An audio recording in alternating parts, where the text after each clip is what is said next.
Sarah.Cox at bbc.co.uk. Tony's Golden Hour tonight at 7. Keep it locked.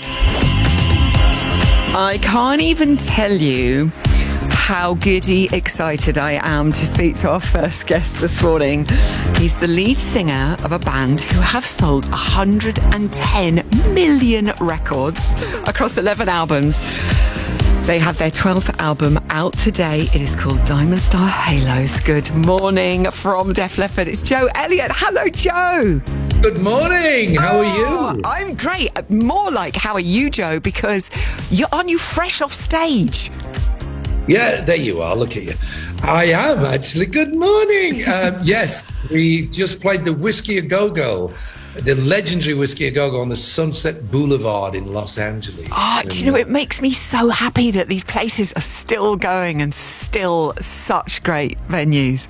It's a legendary place. I mean, bands as far back as The Doors, Jim Morrison and the Rolling Stones played there within the last 5 years as a launch, just similar to what we've done, because with the new album coming out, we wanted to do something different and play in a club that's half the size of the Marquee, something we haven't done for a long, long time. Yeah.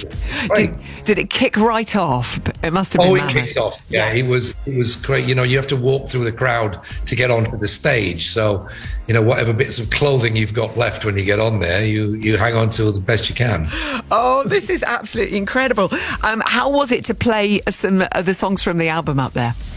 Brilliant, because obviously it's out today. It's a brand new record. We haven't done a show. Our last gig was in Nashville in November 2019, so we haven't played a show at all since then, no matter what kind of music you want to talk about, old, new, whatever. But to throw in some new songs in the set today, we've been rehearsing them like crazy for 3 weeks, just so we can catch them up to speed. When you get back on the horse doing the songs you've been playing for a while, they come back in a couple of days with the new stuff.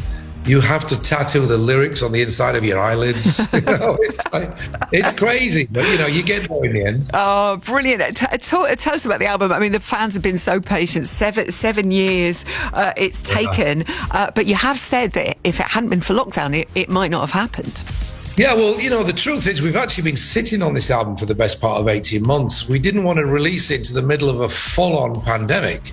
Now that we seem to be, I know it's still around, but we're kind of learning to live with it, the same way that we'd live with a heavy cold or the flu or whatever. It seemed obvious to us that the tour would happen this year, and we didn't want to release the album last year and then be waiting a year to tour it. We wanted to tie the two together, so we sat on it for about 18 months.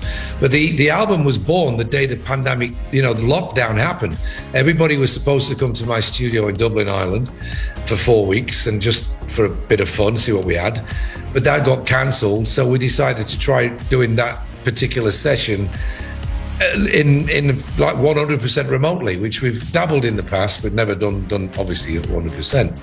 And then when the tour got postponed, we had this open opportunity to just keep going. So what turned out to be a kind of a writing session turned into a full-blown album. And we just kept going. We had no end date. We had no delivery date. We were just having total fun. And it was really inspiring working individually rather than in one room.